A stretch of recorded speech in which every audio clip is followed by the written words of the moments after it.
ആം ഗോവിന്ദ്. പ്രേമിനെ എനിക്കറിയാം. ഞാൻ വന്നത് എന്തിനാണെന്ന് ഇങ്ങോട്ട് ചോദിച്ച് ബുദ്ധിമുട്ടണ്ട.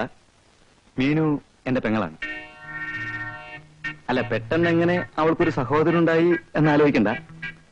ഒരു കാര്യം ഉറപ്പിക്കാം, ഞാൻ നിങ്ങളുടെ ഒരു അഭ്യുതാംക്ഷയാണ്. മീനുവും നിങ്ങളും തമ്മിൽ എന്തോ തെറ്റിദ്ധാരണ ഉണ്ടായതായി അറിഞ്ഞു. ഒരു തെറ്റിദ്ധാരണയുമില്ല. അവളെ മനസ്സിലാക്കാൻ കുറച്ച് സമയമെടുത്തു. അങ്ങനെ ഒരു തെറ്റ് അവളെ പൂർണ്ണമായി മനസ്സിലാക്കാൻ കുറെ കൂടെ സമയം വേണ്ടി വരും. സമയം വളരെ വിലപ്പെട്ടതാണല്ലോ. അതുകൊണ്ടാ പെട്ടെന്ന് തന്നെ ഞാൻ ഇങ്ങോട്ട് പോകുന്നത്. വന്നതുപോലെ തിരിച്ചു പോകാം. It's A closed chapter. ഈ നാട് മുഴുവൻ അവൾക്ക് ആങ്ങളമാരും കാമുകന്മാരും ഉണ്ടായിരിക്കും. അവരല്ലേ എന്നെ ശല്യപ്പെടുത്താൻ വരുന്നതിനാ? ഒരു പെൺകുട്ടിക്ക് ധാരാളം കാമുകന്മാരുണ്ടെന്ന് പറയുന്നത് ഗുരുതരമായ ഒരു ആരോപണമാണേ. ഇനി അവളുടെ പേരിൽ ഈ ചാർജ് ഷീറ്റ് സമർപ്പിച്ചതാരാണെന്ന് മാത്രം അറിഞ്ഞാൽ മതി. ആരും സമർപ്പിച്ചതല്ല, എനിക്ക് നേരിട്ട് ബോധ്യമായതാണ്.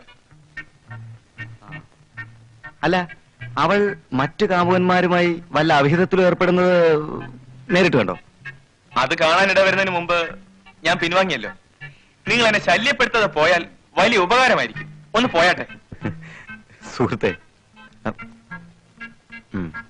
സുഹൃത്തെ, നിങ്ങൾ ആ കുട്ടിയെ ഇനിയും മനസ്സിലാക്കാത്തത് കഷ്ടമാണ്. അവളുടെ മനസ്സിൽ കാമുകനായ ഒരാളേ ഉള്ളൂ. അത് നിങ്ങളാണെന്ന് എനിക്ക് വ്യക്തമായി അറിയാം. ആരെങ്കിലും അവളെപ്പറ്റി വല്ല അപവാദവും പറയുന്നുണ്ടെങ്കിൽ അതുമല്ല അസൂയക്കാരോ പരമദുഷ്ടന്മാരോ ആയിരിക്കും. മിസ്റ്റർ, ഇനി ഞാൻ നിങ്ങളുടെ തെറ്റിദ്ധാരണ മാറ്റിത്തരാം. എന്റെ 3 സുഹൃത്തുക്കൾ നിങ്ങളുടെ പെങ്ങളെന്ന് പറയുന്ന ആ പെണ്ണിനെ വേണ്ട. അവളിപ്പോൾ എന്റെ മനസ്സിലില്ല. എല്ലാം വെറും സ്വപ്നമായിരുന്നുവെന്ന് വിശ്വസിക്കാൻ ശ്രമിക്കാണ് ഞാൻ. അപ്പോ കള്ളൻ കപ്പലിൽ തന്നെ ഉണ്ട്. ആട്ടെ, നിങ്ങളുടെ സുഹൃത്തുക്കൾ എന്ന് പറയുന്ന ആ മാന്യന്മാരെ ഒന്ന് എനിക്ക് കാണിച്ചു തരാമോ? നിങ്ങൾക്ക് വേറെ ജോലിയൊന്നുമില്ലേ? ഒരു തെളിവെടുപ്പ് നടത്തി സത്യം കാണിച്ചു തരുമൊന്നും വേണ്ട. എന്റെ സുഹൃത്തുക്കൾ എനിക്ക് നല്ല വിശ്വാസമാണ്. നിങ്ങളെ ബോധ്യപ്പെടുത്താനാണെന്ന് വിചാരിക്കണ്ട. എന്റെ പെങ്ങളുടെ കൂടെ കിടന്നവരെ നേരിൽ ഒന്ന് കാണാനുള്ള മോഹമുണ്ടാ? അവരുടെ ഇല്ല. എപ്പോ വരും? തോന്നുമ്പം വരും. ദേഷ്യപ്പെടരുത്. ഒരു ഉപകാരം മാത്രം ചെയ്താൽ മതി. എന്നിട്ട് ആ നിമിഷം ഞാൻ പോയിക്കോളാം. അവരുടെ ഫോട്ടോസ് മറ്റും ഉണ്ടോ? അല്ല, വെറുതെ ഒന്ന് കണ്ടിരിക്കാമല്ലോ. പ്ലീസ്.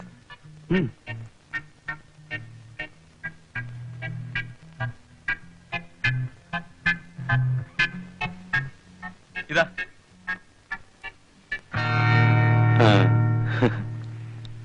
ഓഹോ, ഇവരാണോ? ഇവരാണ് പറഞ്ഞെങ്കിൽ തെറ്റാൻ വഴിയില്ല.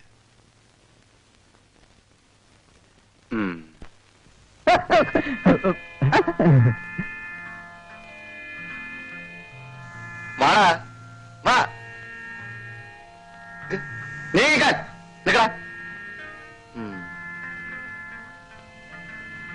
ക്ഷമിക്കണം, താങ്കളുടെ മാന്യ സുഹൃത്തുക്കളെ ഞാൻ കണ്ടുപിടിച്ചു. കുറച്ച് ഒന്ന് ബുദ്ധിമുട്ടേണ്ടി വന്നു. സാരമില്ല, ഒരു നല്ല കാര്യത്തിന് വേണ്ടിയല്ലേ. ഇനി അവർ സത്യം പറഞ്ഞോളൂ. പറഞ്ഞോളൂ, പറഞ്ഞോളൂ.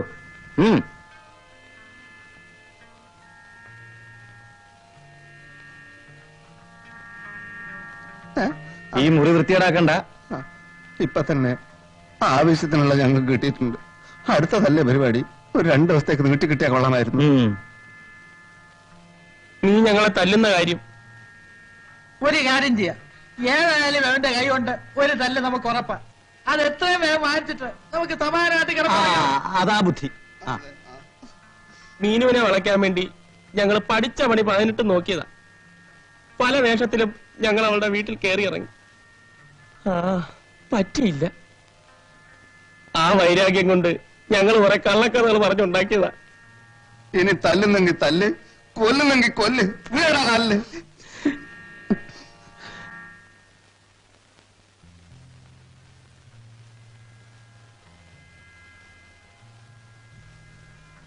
പ്രേം ചെയ്ത് തെറ്റാണ്. കൊള്ളാവുന്ന വീട്ടിലെ പെൺകുട്ടികളെ പറ്റി അപവാദം പറയാൻ ധാരാളം ആൾക്കാർ കാണും. അത് അസൂയ കൊണ്ടാണ്, അറിയാവോ? എന്റെ ഏറ്റവും അടുത്ത സുഹൃത്തുക്കളെന്ന് വിശ്വസിച്ചിരുന്നവർ എന്നോട് പറഞ്ഞപ്പോൾ അതെ, ഞാൻ ചെയ്തതാണ് തെറ്റ്. ആദ്യം കണ്ടപ്പോൾ തന്നെ എന്റെ മോളുടെ ഭാവി വരനെ പ്രേമിൽ കണ്ടു. ഒരു എഞ്ചിനീയറെയോ ഡോക്ടറെയോ കിട്ടാഞ്ഞിട്ടല്ല. എനിക്കറിയാം, മീനു എന്നെ വെറുക്കുന്നുണ്ടാവും. അത്ര ക്രൂരമായിട്ടാണ് ഞാനെന്ന് പെരുമാറിയത്. ഒന്ന് കണ്ടാ മതി. മീനുവിനോട് എനിക്ക് തെറ്റേറ്റു പറയണം. പിന്നെ ഒരിക്കലും ഞാനിവിടെ വരില്ല. അവളൊരു പ്രത്യേക സ്വഭാവക്കാരിയാണ്, അറിയാമല്ലോ.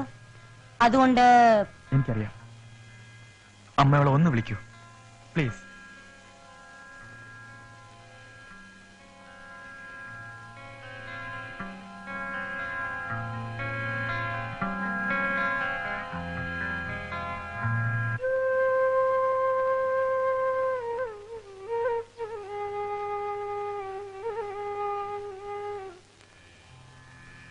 എന്താ വിശേഷം?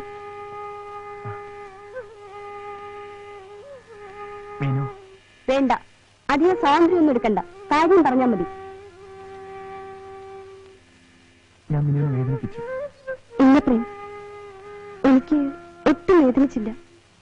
പ്രേം എന്നെ കുറിച്ച് ഒരു സത്യം പറഞ്ഞു. നേര് പറഞ്ഞാൽ എനിക്ക് പിന്നീട് സന്തോഷം തോന്നി. പ്രേം തന്നെ അത് പറഞ്ഞല്ലോ. മീനു, ലോകത്തുണ്ടായിട്ടുള്ള എല്ലാ പ്രേമകഥകളും ഓർത്തു നോക്കൂ. സ്നേഹിച്ചിരുന്നവരൊക്കെ അവിചാരിതമായ കാരണങ്ങളാൽ വേദനിച്ചിട്ടുണ്ട്.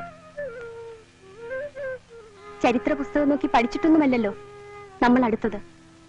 പ്രേം പറഞ്ഞതിൽ ഒരു കാര്യം ശരിയാണ്, അവിചാരിതമായി. അതെ, അങ്ങനെ ഒരു അപകടം നമുക്ക് പറ്റി. ഞാനത് മറക്കാൻ ശ്രമിക്കുകയാണ്. മീനു ഒരിക്കലും ഒരു തെറ്റും ചെയ്തിട്ടില്ല. ആ സർട്ടിഫിക്കറ്റ് ഒരു കടലാസിൽ എഴുതി തന്നേക്ക്. എന്നെ കല്യാണം കഴിക്കാൻ പോകുന്ന ചെറുക്കന് കാണിച്ചു കൊടുക്കാലോ. മീനു, അതെ, അത് തന്നെ എന്റെ പേര്. ചീത്തയെ എന്നെ കല്യാണം കഴിക്കാൻ ഒരാളെ കിട്ടി. ഇപ്പോഴും ക്ഷണിക്കുന്നു, കല്യാണത്തിന് വരണം.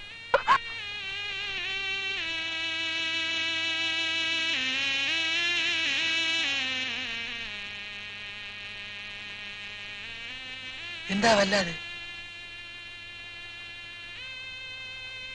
അവൾ പറയുന്നതിൽ എന്താ തെറ്റ്? ആർക്കായാലും വിഷമം കാണും. മീനെന്ത് പറഞ്ഞു? അവൾ വിവാഹം കഴിക്കാൻ തീരുമാനിച്ചു, എന്നെയല്ല. അവൾ നിന്നോട് അങ്ങനെ പറഞ്ഞു? ഇല്ല, പത്രത്തിൽ വായിച്ചു. നിങ്ങളൊക്കെ ഉറങ്ങിക്കിടക്കുന്നവരെ കഴുത്തെടുക്കാൻ മടിക്കാത്തവരാ. നമ്മൾ ഒന്നിച്ച് താമസിക്കുന്ന ഏർപ്പാടിന് വേണ്ട. ഏതായാലും ഇത്രയായി.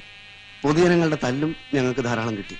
തെറ്റിദ്ധാരണ നീക്കി നീയും മീനും തമ്മിലുള്ള കല്യാണം ഞങ്ങൾ നടത്തും. വേണ്ട, നിങ്ങൾ എന്റെ സുഹൃത്തുക്കളാണെന്ന് വിചാരിച്ചു പോയി. മതി, ലീവ് മീ അലോൺ. ഒരവസരം കൂടി ഞങ്ങൾക്ക് തരണം, അവസാനമായി. ഇനിയും ഞങ്ങൾ തല്ലുകൊള്ളാം, പക്ഷെ ഞങ്ങൾ സ്നേഹമില്ലാത്തവരാണെന്ന് മാത്രം പറയരുത്. അവൾക്ക് അത്ര പെട്ടെന്ന് നിന്നെ തള്ളി പറയാൻ കഴിയുമോ? തെറ്റിദ്ധാരണ മാറിയാൽ ഈ വിവാഹം തീർച്ചയായും നടക്കും. നിനക്ക് അവളെ കല്യാണം കഴിക്കാൻ ഇഷ്ടമാണ്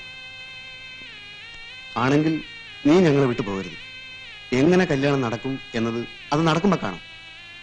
ഈ കാര്യം നടത്തിയിട്ടല്ലാതെ ഞങ്ങൾക്കിനി ഉറക്കമില്ല.